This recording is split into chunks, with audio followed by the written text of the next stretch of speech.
Vamos a orar. Damos gracias a Dios por la oportunidad que nos ha dado de estar aquí y por aquellos que todavía vienen de camino. Amado Dios, Padre bueno, Padre santo, Dios exaltado, Dios eterno, delante de ti estamos. Ante tu presencia venimos, Señor, Padre nuestro. Te damos gracias por esta gran oportunidad que tú nos das de venir aquí, de poder reunirnos, Señor, a estudiar, a aprender, Señor, a poder capacitarnos para la hora para la cual tú nos has llamado. Señor, dirige nuestros pasos, nuestros pensamientos, dirige nuestras capacidades, Señor, para que podamos entender y comprender, Señor, tus grandes misterios. Padre Santo, dirígenos en todo tiempo. Ayuda a aquellos que vienen de camino también, Señor, que puedan llegar hasta aquí y todos podamos compartir juntos. Te pido por cada uno de estos estudiantes que han emprendido esta carrera, Señor, de estudiar en el seminario. Yo te pido que tú les guíes, que tú guíes sus pasos, que tú les ayudes, los capacites cada día a poder tanto trabajar con los equipos como a entender las lecturas, Señor, y todo el trabajo que tienen que hacer, pero que sea de edificación para cada uno, que puedan crecer en piedad y puedan crecer cada día más en ti, comprendiéndote más y entendiendo más de quién eres tú, Señor. Gracias te doy por cada uno y todo lo que se ha de hacer en este día, aquí en este lugar. Gracias, Padre, en el nombre de Jesús, por tu Hijo amado y por la obra de tu Espíritu Santo. Amén. Amén. Vamos a comenzar. La primera parte que tenemos es ¿por qué estudiar teología? ¿Por qué estudiar teología?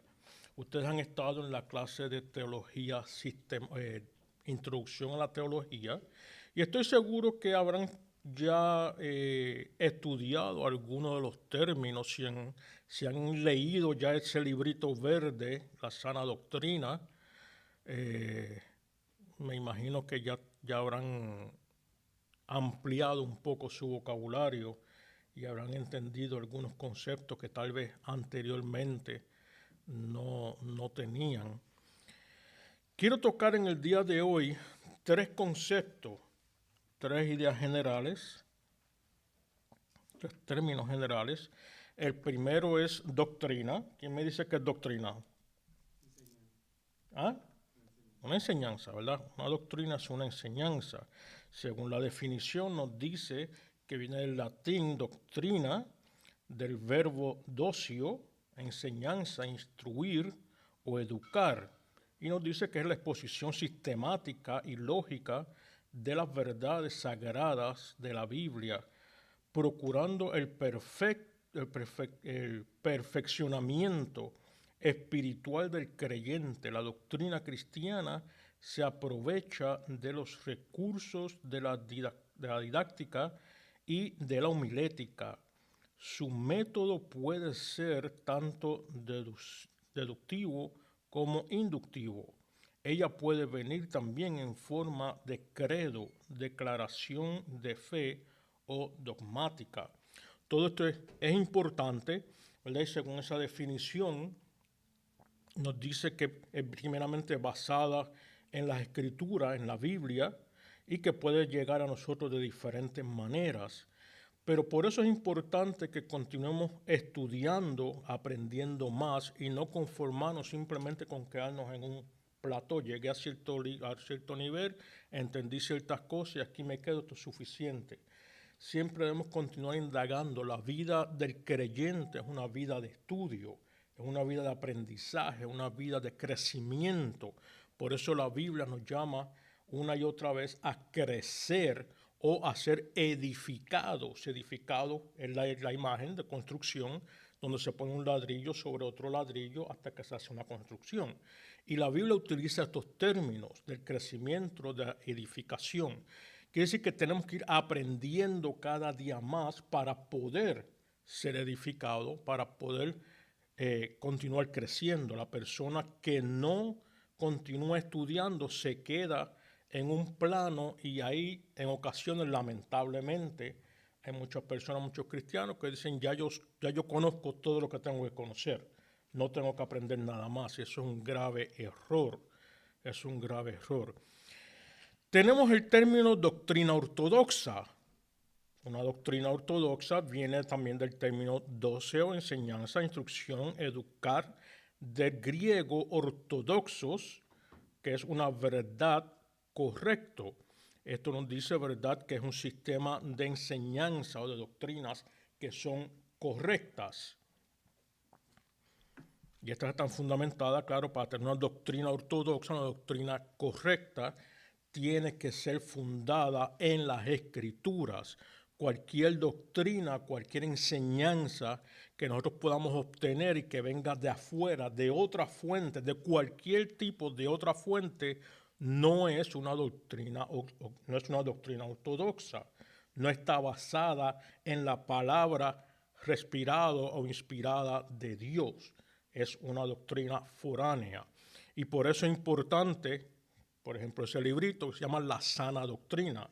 Toda iglesia dice que tiene la sana doctrina, pero la realidad es que solamente aquella que está basada en las Escrituras, que todo su creer, toda su base está en las Escrituras, es una iglesia que tiene sana doctrina. Cualquier otro concepto, como dije, foráneo, que venga de afuera, que sea añadido a lo que está en las Escrituras, ya no es una sana doctrina, ya está en una doctrina enfermiza. Y tenemos por último dogma. Dogma también viene del griego, decreto o decisión. Esto es una mala palabra para muchos cristianos. Cuando escuchan esta palabra dogma, inmediatamente se le paran los pelos y se ponen crispy, como decimos a veces, porque por mucho tiempo se ha dicho que la dogma es mala. La dogma realmente no es mala, es la forma en que se interpretan todas las enseñanzas. La dogma es una declaración emitida por una entidad eclesiástica acerca de un principio de fe. En el caso de la Iglesia cristiana, todos los dogmas tienen que basarse en las Sagradas Escrituras.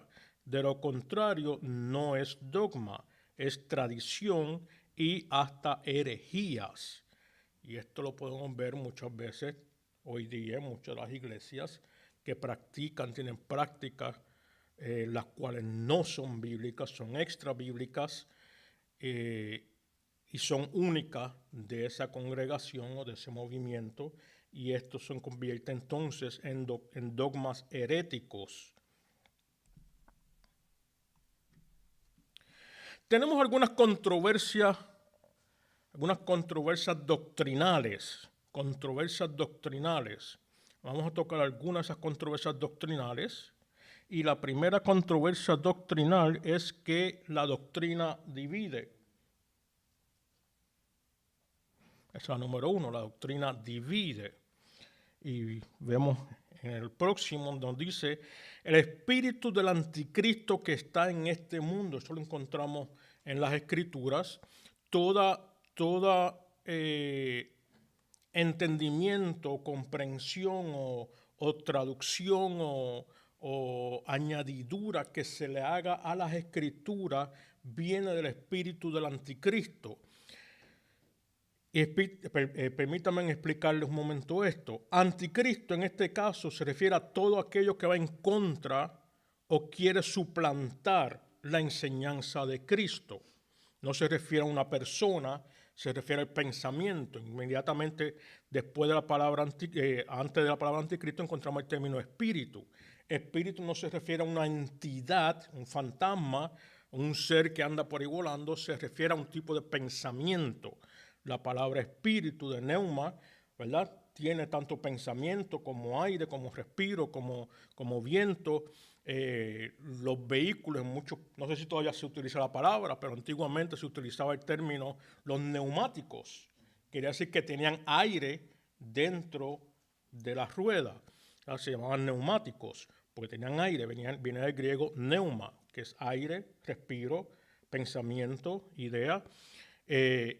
Cuando nos dice aquí que el espíritu del anticristo que está en este mundo, nos dice que la idea, el pensamiento anticristiano está en este mundo en todas partes.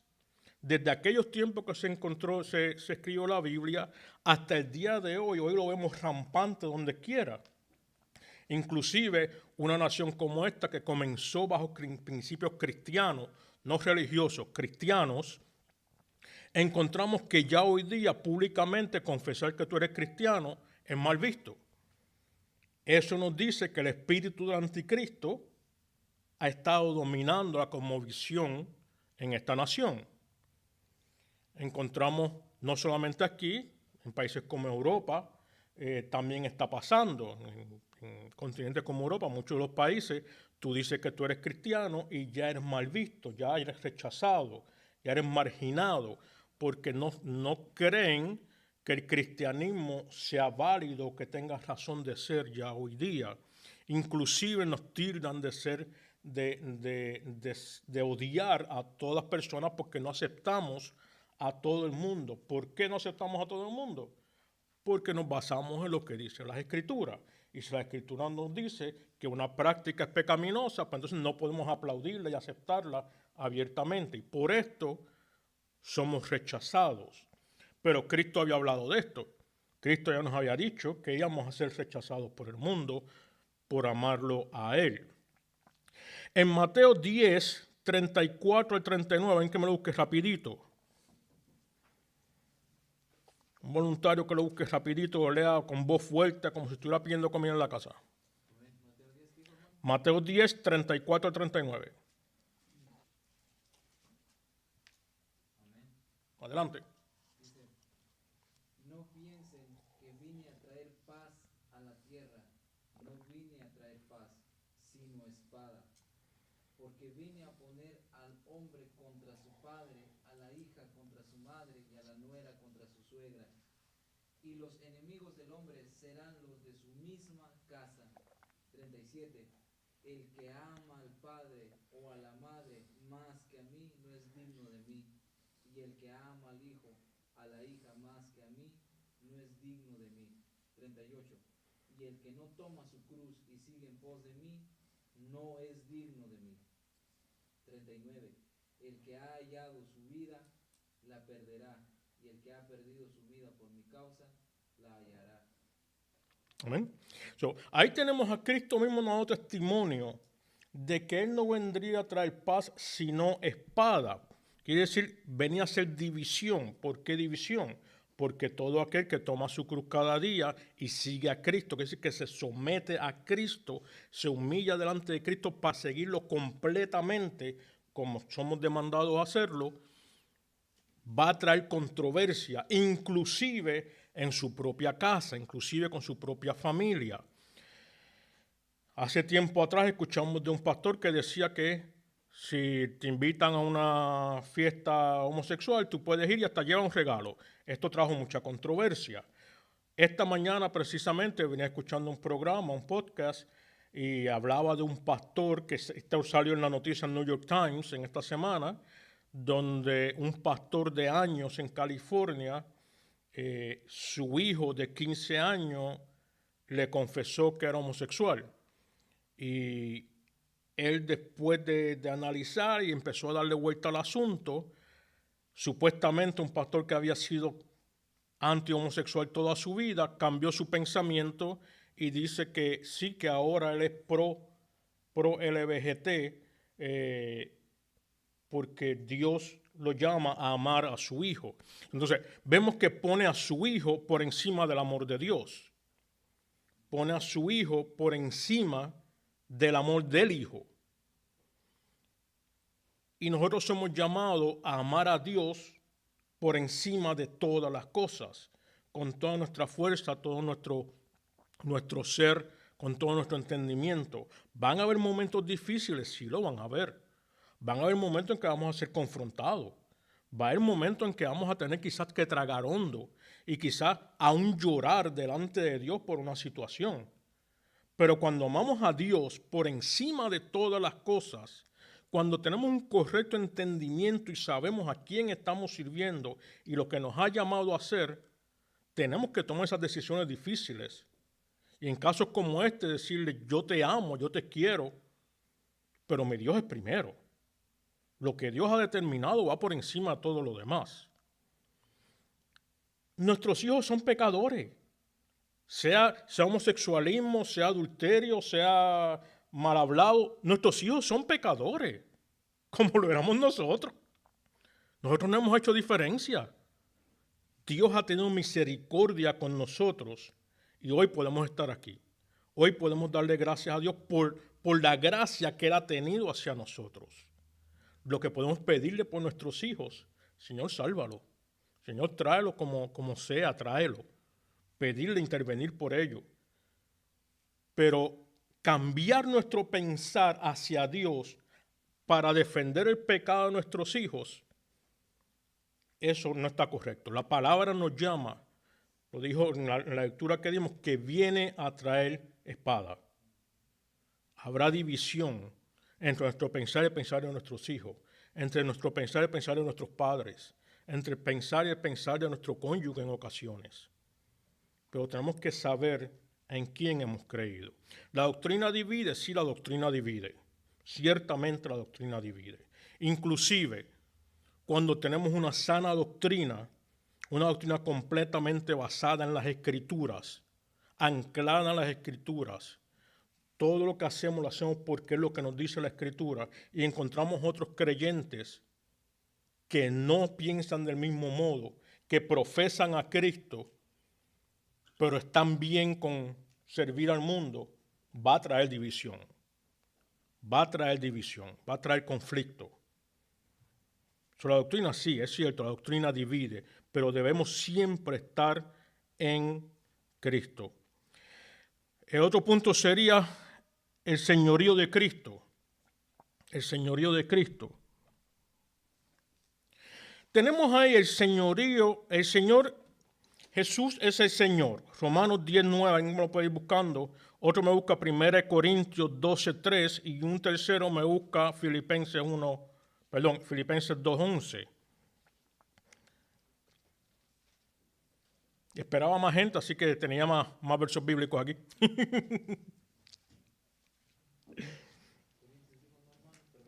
Romanos 10:9, ¿lo tiene? 1 Corintios 12:3, ¿quién lo tiene? ¿Lo tiene? ¿Y Romanos, quién lo tiene? Romanos, ¿quién lo tiene? Ok, Rudy, Romanos 10:9. Alexi, Filipenses 2:11. Vamos por acá, consígueme Juan 20:28.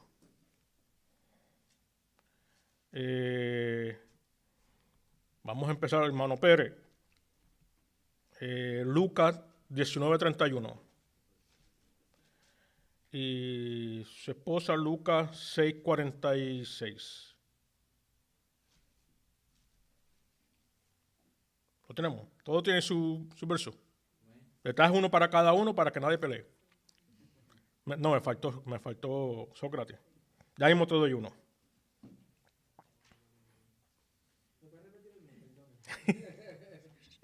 Lucas 19:31. Y su esposa Lucas 6:46.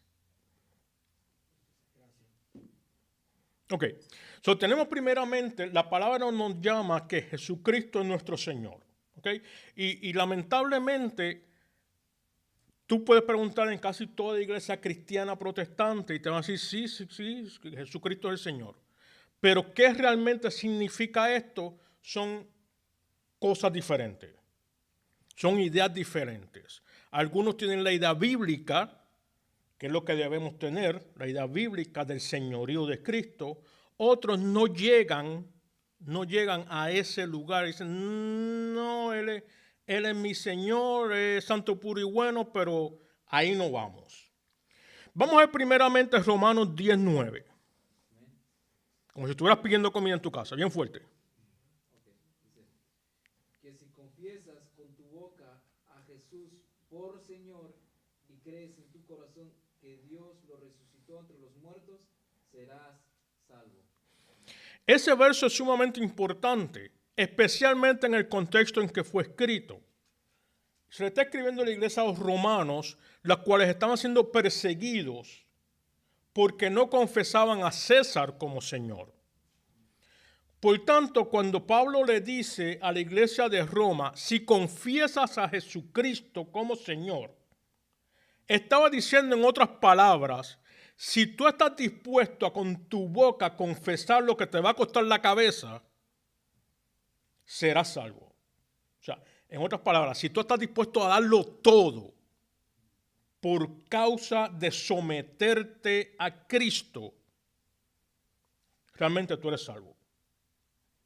Porque el confesar a Jesucristo como Señor te costaba la vida. Hoy día cualquiera lo puede hacer. Hoy día hasta camisetas lo ponen en ocasiones. Pero en ese momento era poner un blanco en tu pecho que decía, disparen. Era poner la cabeza en la guillotina o pararte frente a los leones. Tenemos casos de muchos de los ancianos padres de la iglesia que antes de morir se le decía, confiesa a César como tu Señor. Y ellos decían, no, solamente Jesucristo es el Señor. Y ahí abrían a los leones. Eso lo van a estudiar luego cuando tomen historia de la iglesia. Pero el confesar en ese momento, confesar a Cristo como Señor costaba la vida. Vamos a ver 1 Corintios 12:3. Por tanto, os hago saber que nadie que hable por el Espíritu de Dios llama anatema a Jesús. Y nadie puede llamar a Jesús Señor, sino por el Espíritu Santo. Ahí nos dice que el llamar a Jesús Señor, verdaderamente llamar a Jesús Señor, es una obra del Espíritu producida en nosotros. Es un reconocimiento de una posición, la cual nos ha sido dada por el Espíritu. Solamente las personas redimidas por el Señor realmente pueden reconocer el señorío de Cristo. Cualquiera puede hablarlo con la boca, pero realmente reconocer esa posición solamente a través del Espíritu. Filipenses 2:11. Dice la palabra del Señor, Filipenses 2:11. Y toda lengua confiese que Jesucristo es el Señor, para gloria de Dios Padre. Y toda lengua confiese que Jesucristo es el Señor para gloria de Dios Padre. Al confesar a Cristo como Señor, un día todos lo vamos a hacer. Todo ser humano lo va a hacer. Pero en nosotros confesar a Jesucristo, reconocerlo como nuestro Señor, trae gloria a Dios Padre que lo puso en esa posición. Trae gloria a nuestro Dios que le dio toda autoridad y todo dominio. Juan 20:28. Entonces Tomás respondió y le dijo, Señor mío, Dios mío. Ese verso es hermoso. Ese verso es hermoso, deben marcarlo en su Biblia. El famosamente conocido como el incrédulo Tomás. Yo no creo que Tomás era tan incrédulo, era un poco analítico. Le gustaba analizar y ver todos los puntos de vista. Y lo podemos ver en la historia de Tomás. Si usted puede leer 12 hombres comunes y corrientes, precioso libro de MacArthur. Encontramos a Tomás cuando ve a Cristo resucitado. Cristo le dice, toca, pon tu dedo, tócala. La Biblia nunca nos dice que él tocó. No nos dice que él tocó. Pero sí nos dice que inmediatamente confesó con su boca, Dios mío y Señor mío. O sea, reconoció la divinidad de Cristo y reconoció el señorío de Cristo sobre su vida. Es interesante que este hombre que era tan analítico, que todo lo consideraba a todos los puntos de vista, en este momento no puede hacer otra cosa que reconocer convencidamente, porque todos los hechos estaban cumplidos, todo lo que se ha dicho, todo lo que Cristo había dicho que iba a ocurrir, acababa de ocurrir y él lo está viendo de frente, viviéndolo frente a él. Tiene que salir de lo profundo de su corazón ese reconocimiento. Tú eres Dios, tú eres mi Señor. Lucas 19:31. Y si alguien les pregunta, ¿por qué lo desatan? De esta manera hablarán, porque el Señor lo necesita. Interesante que no dice porque Jesús lo necesita Nuevamente Jesús pueden haber muchos, pero le dice porque el Señor lo necesita. El que tiene la autoridad, el propietario lo necesita. No sabemos exactamente a quién le estaban quitando el burro. La Biblia no da el nombre, no era la importancia. No dice el nombre, quién lo tenía. Pero nos dice la Escritura que fue reclamado por el verdadero dueño. Y el que lo tenía a cargo lo dejó él. El Señor lo necesita. Pues llévatelo. Lucas 6:46. ¿Por qué ustedes me llaman Señor, Señor, y no hacen lo que yo digo? Muy importante verso. ¿Por qué me llaman? O sea, muchos pueden hablar y decir, tú eres el Señor. Pero no todo el mundo reconoce la realidad de quién es ese Señor, de lo que implica ese Señor. Por eso dice, y no hacen lo que yo les digo. El que reconoce el señorío tiene que reconocer su posición ante ese Señor. El Señor quiere decir que es el dueño, es el propietario. La palabra hebrea es kurios, quiere decir dueño. En ocasiones se utiliza la palabra déspotes.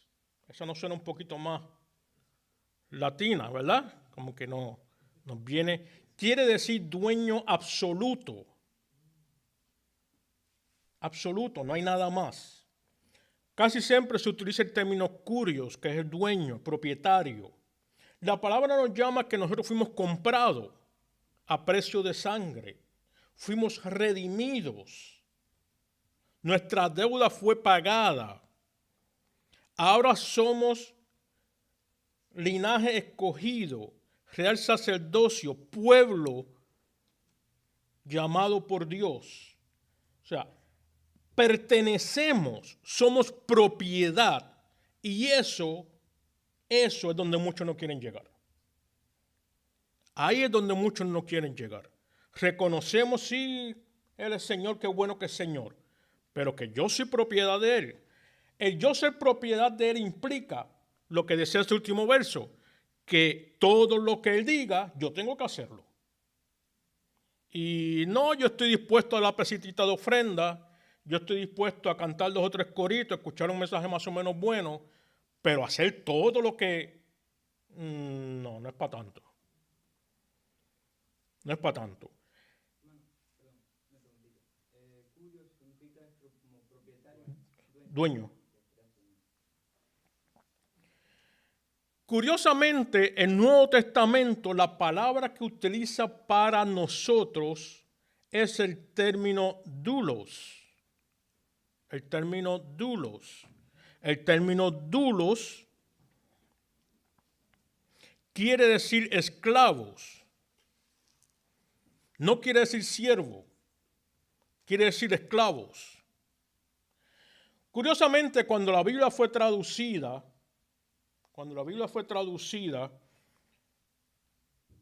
pasó por una serie de traducciones. Cuando la Biblia fue traducida al inglés y al mismo tiempo, para la misma época, al español, se utilizó la Biblia Vulgata y se utilizaron los manuscritos que tenían de el Textus Receptus de Erasmo. Se utilizaron para traducir la Biblia. Sucede que cuando se traduce la Biblia, especialmente al inglés, fue pagada por el rey Jaime, King James. Él pagó para que tradujeran la Biblia a su idioma. Ya anteriormente Wycliffe había traducido la Biblia y ha pagado con su vida por ello. Cuando se traduce la Biblia King James, o la Rey Jaime, o la versión autorizada, como se le conocía, 95% es la Biblia de Wycliffe. Se utilizó la misma traducción, se puso ahí y se le añadió lo que faltaba, lo que no había podido terminar a causa de que lo ejecutaron. Pero se cambian algunas palabras. Se cambian algunas palabras, por ejemplo, la palabra bautismo. La palabra bautismo quería decir inmersión. ¿Qué sucede? El rey Jaime había sido pedobautista. Quiere decir que había sido bautizado de niño. Y decirle ahora al rey, tu bautismo no cuenta, tienes que bautizarte por inmersión, le podía costar la cabeza a los traductores. Por tanto, prefirieron hacer una transliteración del hebreo, del griego, traerlo directo al inglés y le pusieron bautismo. Y dejaron que las generaciones subsiguientes se resolvieran ese problema. Esto ocurre con otras porciones, con otros lugares. Por ejemplo, decirle al rey, tú eres un esclavo. En ese momento el esclavo era lo más bajo que podía haber en el reino. Decirle al rey, tú eres un esclavo y lo que Dios diga, tú tienes que hacerlo por obligación. Cuando el rey tenía el concepto de que él era rey porque Dios lo había puesto ahí para hacer lo que le daba la gana, pues entonces los traductores prefirieron suavizar la palabra de esclavo y cambiarla a siervos. Un siervo es una persona que recibe una remuneración por el trabajo que hace. Vive en la casa o trabaja en la casa, pero recibe una remuneración. El esclavo no recibe nada. El esclavo hace lo que se le diga y tiene que callarse, porque es una propiedad. Ha sido comprada. Y ese es el concepto que Pablo utiliza para los cristianos conforme a lo que es nuestro Señor. Nosotros tenemos que hacer lo que Él nos manda hacer y no cuestionarlo. Porque Él es el Señor, quien nos compró, quien es nuestro dueño, quien está por encima de todas las cosas creadas, y nosotros somos sus esclavos. Que tenemos el mejor amo de todo lo creado. Gloria a Dios por eso. Gloria a Dios por eso. Pero nuestra posición, correctamente la posición de un esclavo. Vamos a ver qué nos dice Lucas 17, 5 al 10. Sócrates, esa te toca a ti porque no leíste ahorita.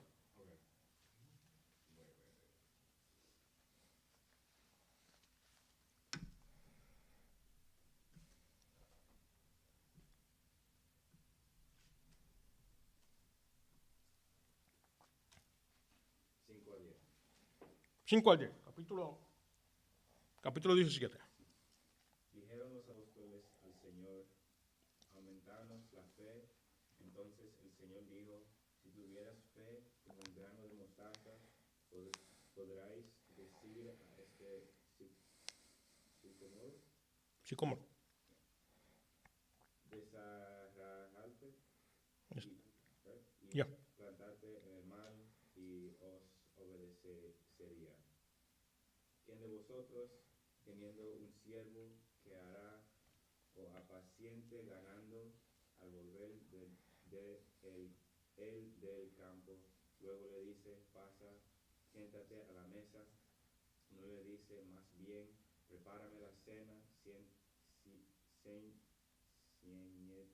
Ciñete. y sírveme hasta que haya comido y bebido, y después de estos, como y bebe tú? ¿Acaso de gracia al siervo porque hizo lo que se le había mandado? Pienso que no. Así también vosotros, cuando hayáis hecho todo lo que os ha sido orando, decid, siervos inútiles, somos pues lo que debíamos hacer, hicimos. Muy bien. En este pasaje encontramos cómo Jesús describe la posición de lo que es un esclavo. ¿Okay? Utiliza la palabra siervo aquí, pero la palabra original del griego es doulos, esclavo. Nuevamente, las versiones modernas pues lo tradujeron siervo. En este pasaje, primeramente, encontramos que está hablando cuando los discípulos le dicen, aumentanos la fe, le dice, si tuviera fe como un grano de mostaza, ¿verdad? Tirad este monte, tírate al mar y así será, etcétera, etcétera. Ellos pensaban que necesitaban más fe para poder ser salvos. El asunto no está en la cantidad de la fe, sino en el objeto de la fe. La fe nuestra está basada en Cristo, no en la fe propia. No es como muchos predicadores hoy día que insisten en tener fe sobre la fe. Eso no tiene sentido alguno. Tú tienes fe en Cristo. Y si tienes fe en Cristo, entonces tú te sometes a lo que Cristo dice. Él entonces pasa a hablar inmediatamente, a traer el ejemplo del esclavo. Dice, ¿quién de ustedes, poniéndose en la posición del dueño, llega a su casa cansado de trabajar, llega y le dice a su esclavo, quítate de todo y siéntate a comer conmigo? No, más bien le dirán, sírveme comida y cuando yo me haya saciado, entonces tú puedes comer. O sea, era la posición que tenía un esclavo en ese entonces. Los dueños de esclavos no estaban obligados a darle privilegio alguno a su esclavo, sino que primeramente comía, se servía, se relajaba el dueño, y después entonces, cuando ya no hubiese nada más que hacer, entonces el esclavo podía comer y beber. Este verso no está haciendo énfasis en la esclavitud, nos está dando un vislumbre, una idea de nuestra posición ante la gracia de Dios. Nosotros no tenemos nada que podamos traer, nada que podamos hacer, nada que tengamos que nos dé privilegio alguno delante de Dios. Todo lo que tenemos es por la gracia de Dios. Si hoy día podemos sentarnos a la mesa y comer juntamente el pan con nuestro Señor, es por la pura gracia de Dios. Es porque a Él le ha placido traernos a la mesa. Porque como esclavos no merecíamos estar ahí. No merecíamos ni siquiera acercarnos. Pero Él nos ha traído a la mesa. Él nos ha traído a la familia. Él nos ha traído por pura gracia a ser quienes somos hoy. La otra controversia que tenemos, la número 3, es las Escrituras.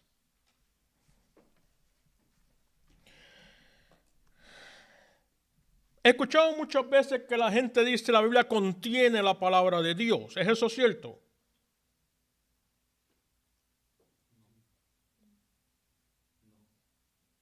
¿No? ¿Por qué no? Uno a la vez. ¿Qué tú ibas a decir? No, la mayoría de las veces porque supuestamente lo han estudiado y tienen contradicciones y entonces eso no puede ser posible que sea palabra de Dios completamente. Su mayoría opina de que, o sea, cierta parte es palabra de Dios y cierta parte no. ¿La Biblia contiene palabra de Dios o no contiene palabra de Dios? Bueno, o sea, nosotros ahorita que estamos aprendiendo, pues sí, pero la mayoría de la gente, o sea, si les preguntas, dicen que no. O sea, cierta parte sí, pero cierta parte no, porque tiene contradicciones. Entonces, por eso no creen que toda la escritura es palabra de Dios. Ok. No sé si me estoy dando a entender.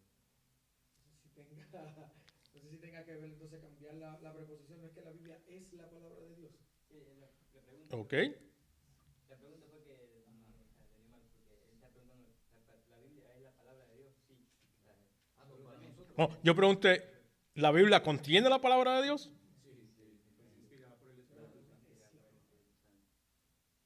¿Tú dijiste? Yo creo que la palabra es la palabra de Dios. No que hay contenido ahí de que puede ser de Dios. No, es que la palabra esto es la palabra de Dios. Eso es lo correcto. La Biblia no contiene la palabra de Dios. La Biblia es palabra de Dios. ¿Ok?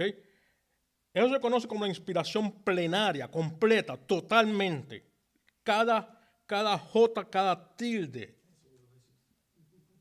es palabra de Dios.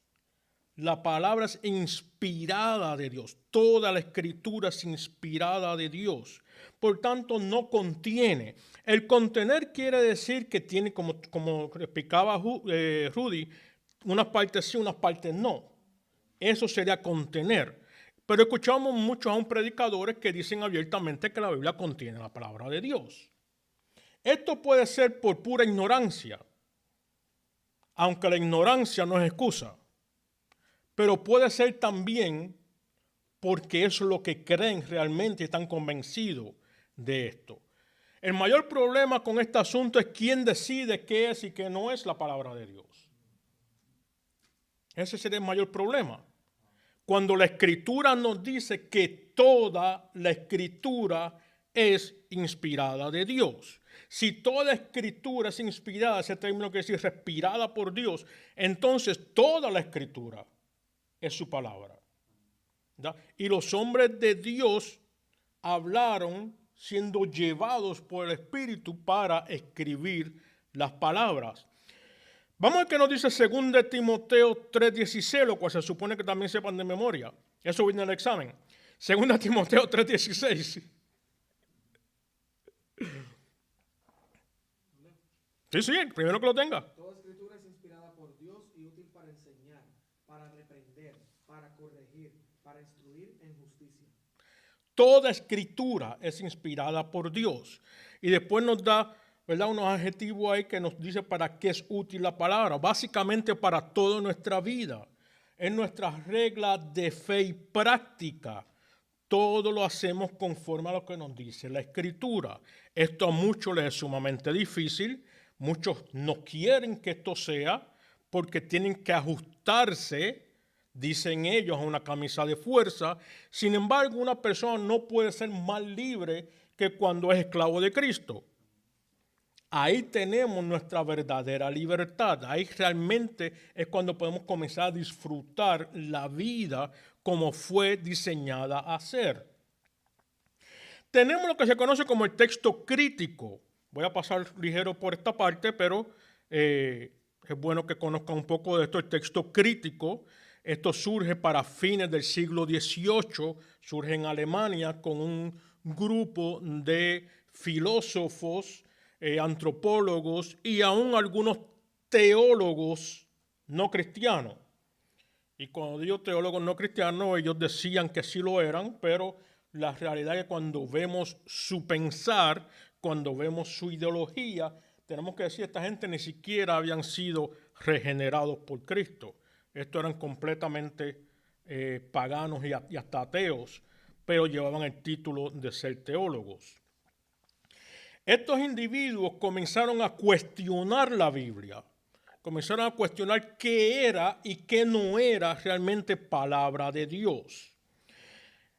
En parte esto ocurre desde que van atrás, cuando van atrás en la historia y encuentran, por ejemplo, en la Vulgata Latina, la cual la Iglesia Católica es su Biblia preferida y por mucho tiempo la tenían como la única Biblia sagrada. La Vulgata Latina tradujo algunas palabras no de la mejor manera. Por ejemplo, la palabra arrepentimiento la sustituyeron y no utiliza la palabra arrepentimiento, sino que utiliza la palabra penitencia. Entonces, tú no tienes que arrepentirte, tú tienes que hacer penitencia. Y de ahí entonces surge el concepto de tener que hacer las penitencias. Esto fue un asunto de traducción, no solamente esa palabra, pero algunas otras, pero esta gente de la alta crítica comenzaron a cuestionar si las Biblias en inglés, y en este caso también en español, tanto la Casiodoro de Reina como la King James fueron traducidas para la misma época, utilizando las mismas fuentes. Ellos comenzaron a cuestionar si utilizaron como base la Vulgata y los pergaminos de Erasmo del texto Receptus. Entonces, y la Vulgata cambia algunas palabras, pues entonces puede haber controversia. Y comenzaron a buscar otras fuentes adicionales. Para este entonces se han encontrado los textos alejandrinos. Estos eran textos que estaban en la biblioteca de Alejandría, que había sido quemada, pero estos pergaminos habían sobrevivido, algunos de ellos. Y estaban ahí, y hoy día son los manuscritos más antiguos que tenemos. Estaban ahí, los encontraron en bastante buen estado, y los encontraron en buen estado porque nadie los quería usar. Estos eran traducciones que muchos de los herejes del norte de África, del área de Alejandría, habían traducido conforme a sus propios pensamientos heréticos y acomodaban palabras y acomodaban letras para cambiar la ideología. En el norte, en el área de Antioquía, estaban los bizantinos. Ellos traducían cuidadosamente toda la escritura, letra por letra, con mucho cuidado para no fallar en las traducciones. Y estos bizantinos no querían saber de los textos alejandrinos, no los aceptaban por esa razón, porque habían sido corruptos. Los textos bizantinos, esto no viene en el examen, no se preocupen. Los textos bizantinos no existen. ¿Por qué no existen? Porque se utilizaron tanto y fueron traducidos tantas veces y fueron copiados tantas veces que el papiro en que fue escrito se fue deshaciendo. El papiro dura como 200 años y se fueron deshaciendo.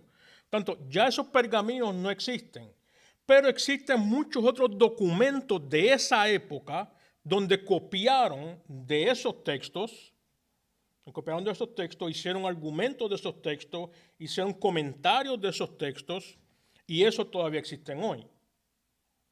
Pero los manuscritos directos más antiguos que tenemos son los alejandrinos.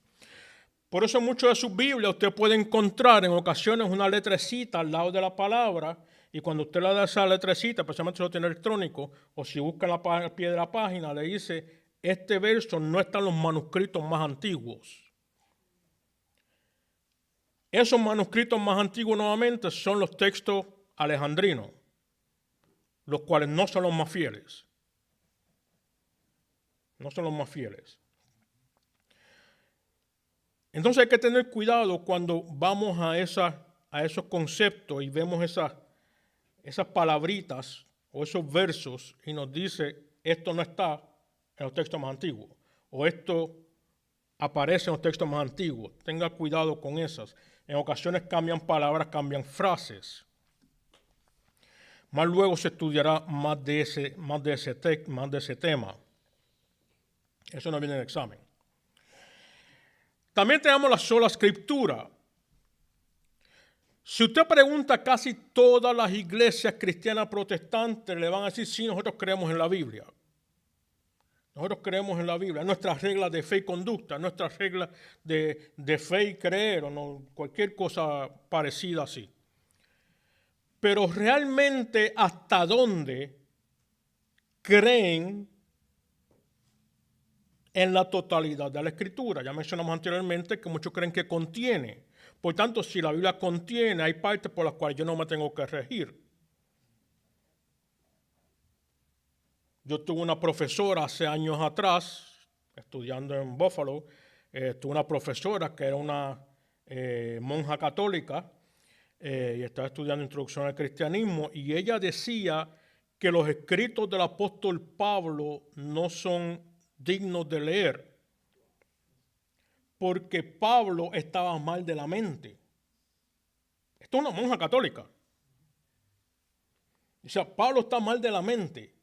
Y era chauvinista. Los escritos de Pablo no son fieles. O sea, son personas que creen que la Biblia contiene. Y usted le pregunta a muchos cristianos protestantes hoy día y te van a decir algo similar.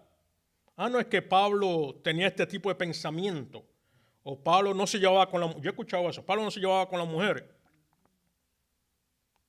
Pero si creemos lo que nos dice la Escritura, que toda Escritura es inspirada por Dios, entonces no es asunto de que lo que Pablo creía, es que si está en las Escrituras fue el Espíritu Santo que lo puso ahí.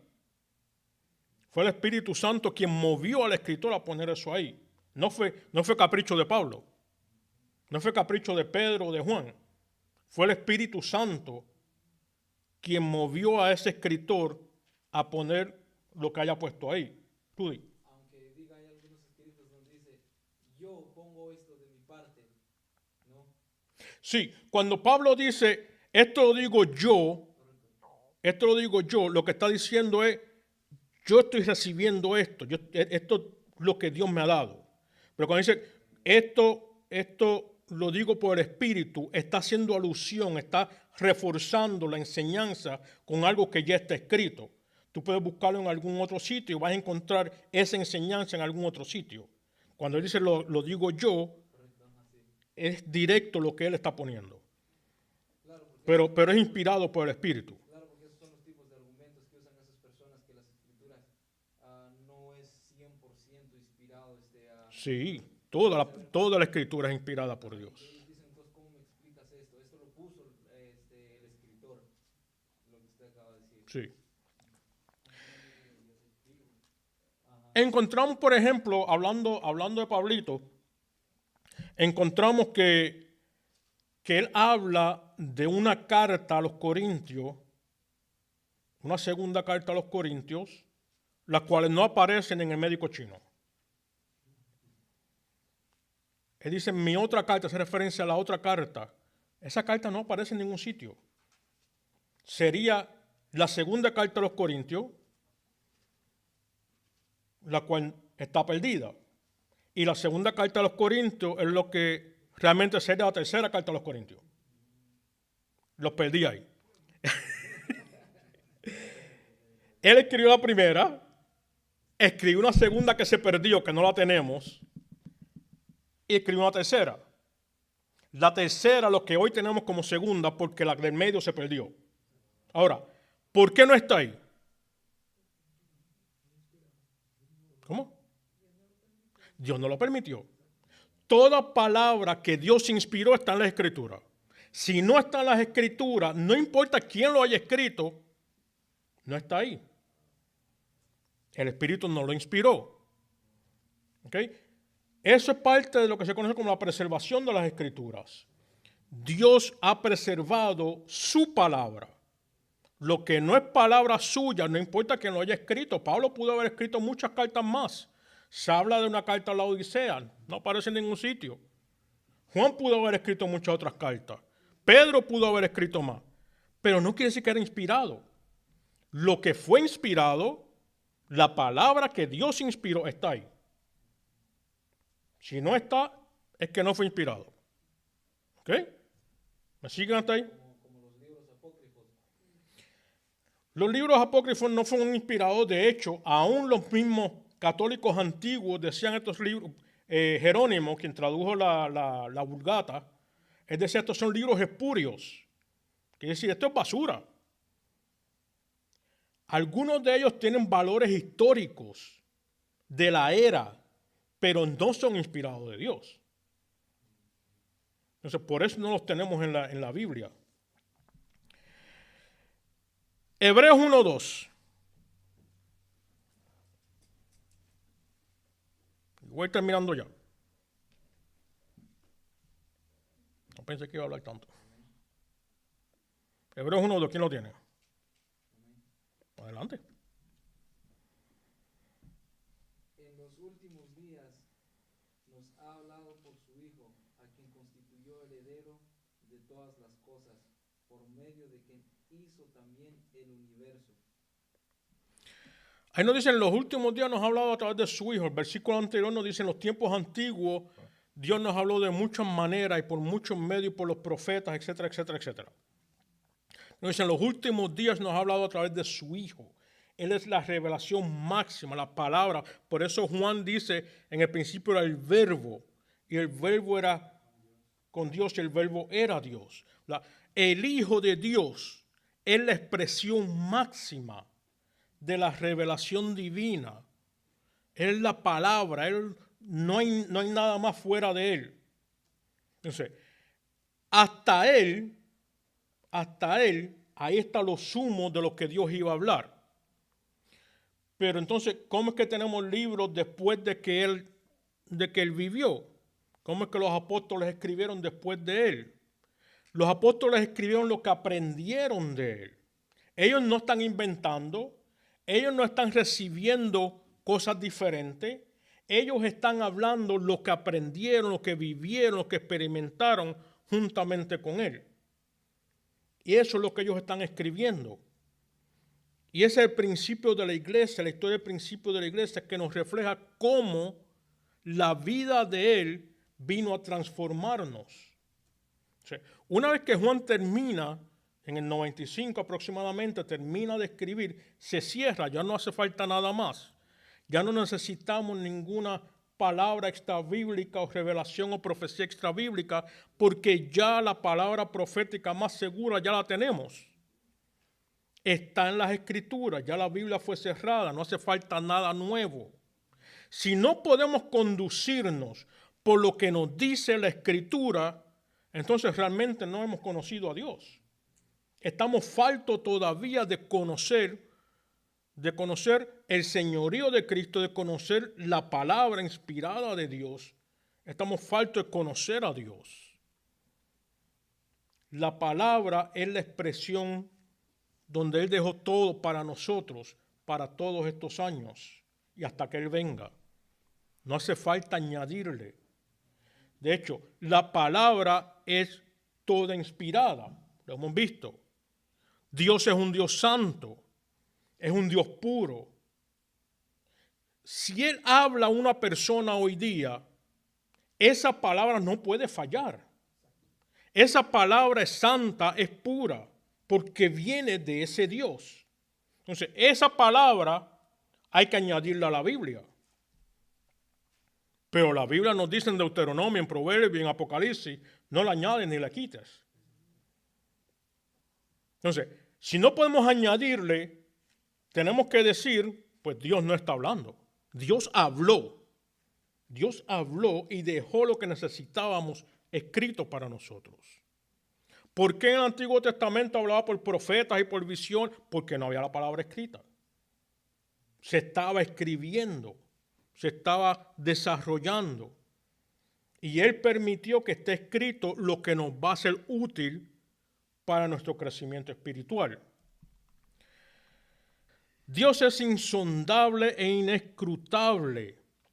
Esto quiere decir que es perteneciente a ser imposible de entender sobre la base de un examen o investigación cuidadosos.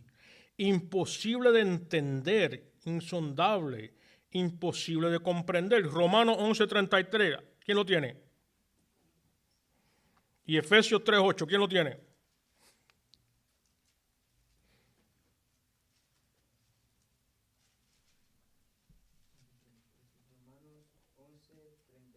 Sí. Oh, profundidades de las riquezas, de la sabiduría y de la ciencia de Dios. Cuán insondables son sus juicios e inescrutables sus caminos. Cuán insondables e inescrutables, ¿verdad? Efesios 3:8. Amén. A mí que soy menos que el más pequeño de todos los santos, me fue dada esta gracia de anunciar entre los gentiles el evangelio de las inescrutables riquezas de Cristo. Ahí nos habla de que los caminos de Dios son insondables y son inescrutables. En Efesios nos dice que es inescrutable. Esta palabra nos quiere decir que es imposible de entender. Entonces tenemos que preguntar, si no podemos comprender a Dios, ¿para qué estudiar teología? ¿Qué es teología? Se me olvidó hacer esa pregunta. ¿Ustedes saben eso ya? ¿Ah? El estudio de Dios o la lógica de Dios, ¿verdad? Entonces, pero si la Biblia nos dice que es incomprensible, que es inescrutable, que es insondable, ¿por qué entonces estudiar teología? No me diga lo que dice ahí. Estoy mirando para allá, no me diga lo que dice ahí. Yo diría que naturalmente no podemos entender al Señor, pero al estudiar su palabra podemos después entender su voluntad y, o sea, su palabra. Ok. Sócrates. Lo que dijeron ellos digo yo. El nombre suyo es... ¿Cómo? Natalie. ¿Tiene una respuesta? Son muchísimas las respuestas que podemos dar para estudiar teología, pero pienso que también, como dice mi hermano, para conocer la voluntad de Dios para nosotros. nosotros, aunque estudiar teología no vamos a descubrir todos los misterios del Señor, porque hay cosas que solamente le pertenecen a Él, pero nos acercamos bastante con fidelidad a vivir la vida que Él quiere que nosotros vivamos. Muy bien. ¿Te iba a añadir algo? Sí, como dice la palabra del Señor, que Él es insondable e inescrutable, pero Él nos ha revelado lo que Él ha querido revelarnos a nosotros. Y debe ser un deleite el poder conocer lo que Él ha querido que sepamos de Él. Muy bien. Vamos a ver Deuteronomio 29:29.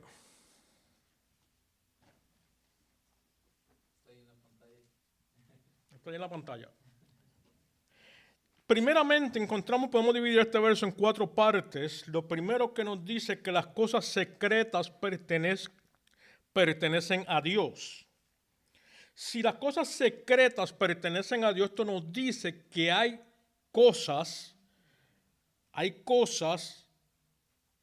en el universo y tal vez fuera del universo que solamente Dios sabe, que solamente Dios entiende, que son, como decía Pablo, inescrutables. No tenemos capacidad alguna de poder tan siquiera imaginarnos con nuestra mentalidad más loca. No podemos jamás entender aquellas cosas que Dios no ha querido que nosotros entendamos. Yo he dicho en otras ocasiones, y hasta en el librito lo escribí, que a mí me gusta la ciencia ficción. A mí me gusta Star Wars y Star Trek y todas esas cosas. Y ver esos viajes en el espacio y cómo se imaginan todas esas cosas, y wow, eso me encanta, toda esa loquera. Pero aún con toda la imaginación más loca que una persona pueda tener, jamás podremos entender el todo de Dios. Él es inescrutable, es infinito. Quiere decir que cuando creamos que estamos llegando al borde de Dios, todavía sigue siendo. Todavía Él sigue muchísimo, Él no tiene fin alguno. Hay cosas que jamás, ni en esta vida, ni en la vida eterna podremos comprender. Pero nos sigue diciendo, más las cosas reveladas, quiere decir aquello que Él ha dado a conocer, aquello que Él ha dado al hombre para que sí pueda conocer, nos pertenecen a nosotros. Si nos pertenecen, quiere decir que tenemos que saberlas, tenemos que comprenderlas. Aquellas que Él ha dado a conocer, es nuestra obligación el tener que conocerlas. No podemos ser conformes. Como mencioné al principio, la vida del creyente es constantemente continuar aprendiendo día a día, continuar creciendo, continuar edificándose, continuar madurando en el Señor. Siempre hay algo que aprender. Y cuando consideramos que tenemos a un Dios infinito, inescrutable, siempre vamos a estar aprendiendo algo. Siempre hay algo más que aprender. Y no es asunto necesariamente de títulos, es que tenemos que seguir aprendiendo. Siempre hay algo que aprender. Nos sigue diciendo a nuestros hijos y para nuestros hijos para siempre. Esto quiere decir para enseñarlo a otros. Sí, literalmente a nuestros hijos, pero enseñarlo a otras personas.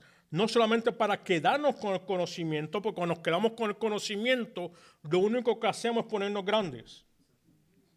Y de esos hay mucho. Sí, exacto, una cabeza hinchada.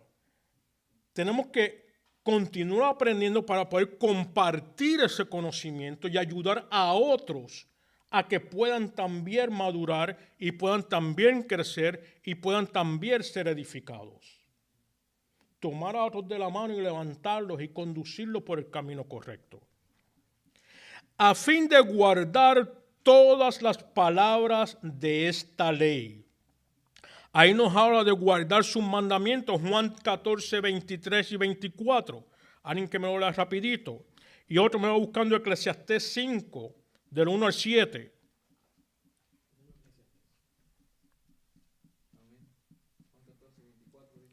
Adelante.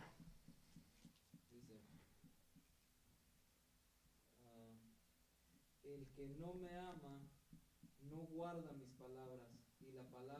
ustedes oyen no es mía, sino del Padre que me envió. El que me ama guarda mis palabras son del Padre que me envió. O sea, estamos conociendo a Dios, tenemos que guardar sus palabras. Lo que tenemos en la Escritura es la palabra del Padre, lo que ha salido del corazón, del pensamiento de Dios, Él lo ha manifestado a través de su palabra y nosotros tenemos que guardar, estamos llamados a guardar esa palabra. Por eso nos dice el verso 29-29 de Deuteronomio, a fin de guardar todas las palabras de esta ley. Eclesiastés 5, 1 al 7. Guarda tus pasos cuando vas a la casa de Dios, y acércate a escuchar en vez de ofrecer el sacrificio de los necios, porque estos no saben que hacen el mal.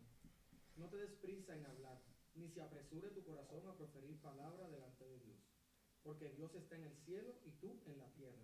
Por tanto, sean pocas tus palabras, porque los sueños vienen de la mucha tarea, y la voz del necio de las muchas palabras. Cuando haces un voto a Dios, no tardes en cumplirlo, porque Él no se deleita en los necios. El voto que haces, cúmplelo. Es mejor que no hagas votos, a que hagas votos y no los cumplas. No permitas que tu boca te haga pecar, y no digas delante del mensajero de Dios que fue un error. ¿Por qué ha de enojarse Dios a causa de tu voz y destruir la obra de tus manos? Porque en los muchos sueños y en las muchas palabras hay vanidades. Tú, sin embargo, teme a Dios. Ahí nos habla de cómo debemos vivir conforme a la palabra de Dios. Cómo debe ser nuestra vida conforme, dirigirnos conforme a las Escrituras. También es necesario estudiar teología para conocer mejor nuestra fe, de la mejor manera que podemos argumentar a cualquier persona, enfrentarnos a cualquier persona de cualquier religión, es cuando conocemos nuestra fe. Y nuestra fe no se refiere aquí a nuestro creer en Dios, se refiere a lo que es realmente el Evangelio, el principio, lo que creemos. Cuando realmente conocemos lo que creemos es cuando mejor podemos enfrentarnos especialmente a una falsa doctrina. Y ahí entonces entramos que tenemos muchas falsas doctrinas. No voy a tomar todos los detalles de todos los versos porque el tiempo se nos está acabando. O se nos acabó ya. Nos quedan 10 minutos. Tenemos entonces que hay muchas falsas doctrinas. Cuando hablamos de falsas doctrinas, inmediatamente nos vienen a la mente todas esas enseñanzas erráticas como los mormones, testigos de Jehová, quizás los budistas, los musulmanes, todas estas cosas que abiertamente son, ¿verdad?, doctrinas erráticas y doctrinas de hombre. Pero hay otras doctrinas o enseñanzas contrarias a lo que nos menciona el librito verde, la sana doctrina, que son doctrinas enfermizas, son doctrinas que no son sanas. De esas tenemos muchas, son más sutiles y tenemos muchas hoy día y las podemos escuchar cuando, si usted se pone a ver canales cristianos de principio a fin, básicamente todo va a encontrar falsas doctrinas. Yo los quité todos de la televisión, no veo ninguna.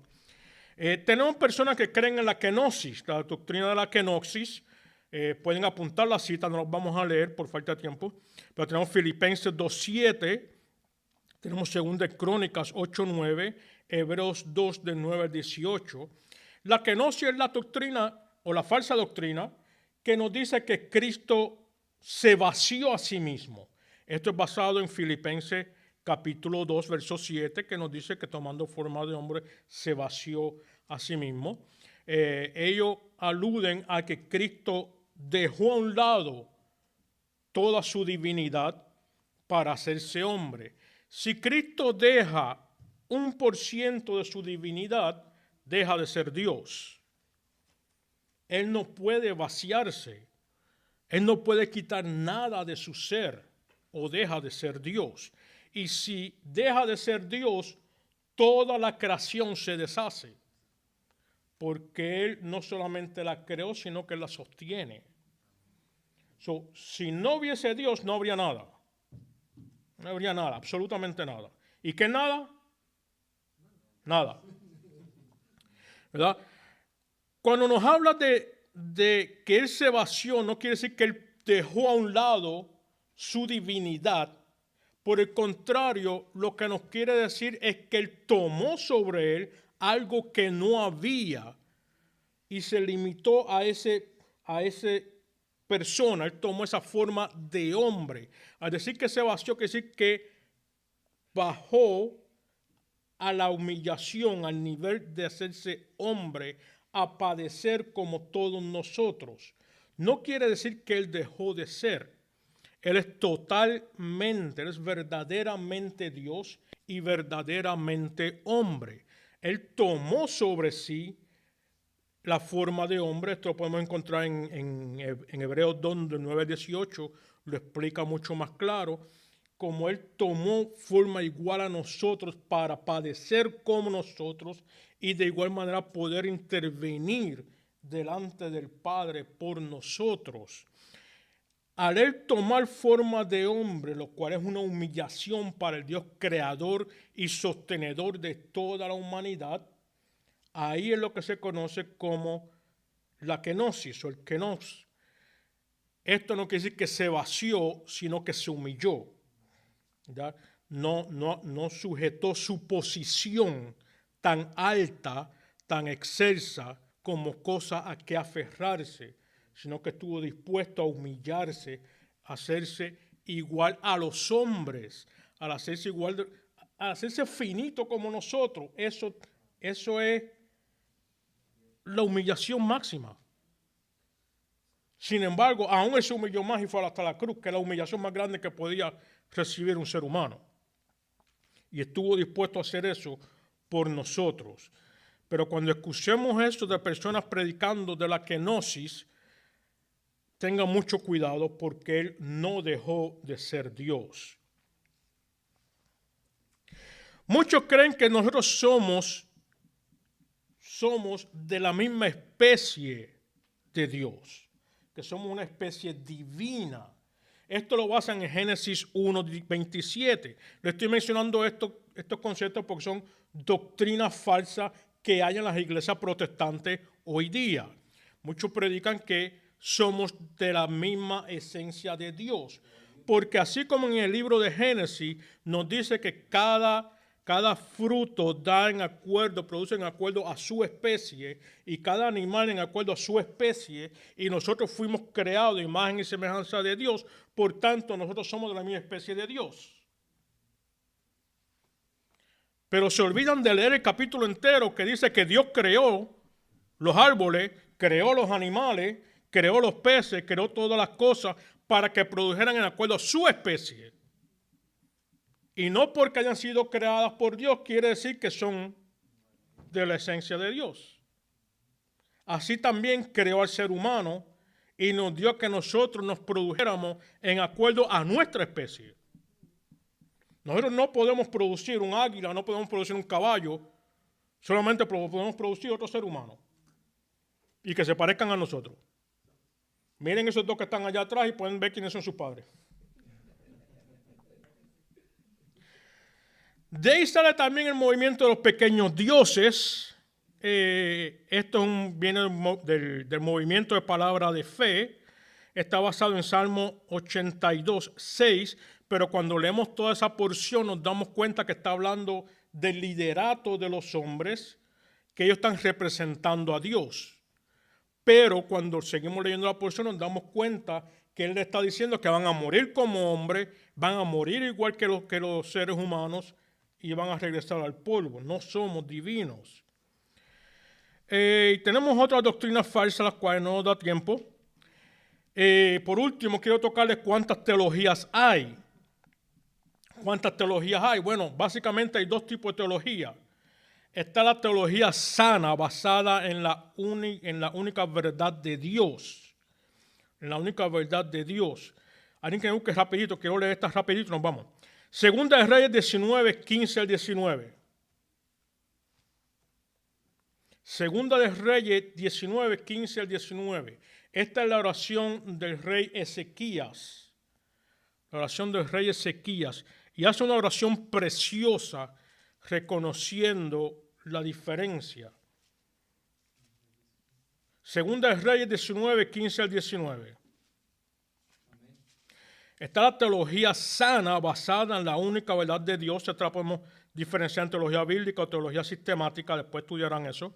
Y está la teología enfermiza basada en los caprichos del hombre. Y ahí pues hay un montón de aspectos diferentes. Segunda de Reyes, ¿qué dice? Dice 15 al 19, ¿verdad? 15 al 19, sí.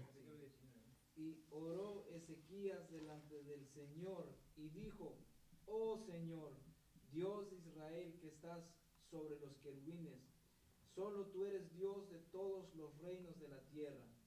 Tú hiciste los cielos y la tierra. Inclina, oh Señor, tu oído y escucha. Abre, oh Señor, tus ojos y mira.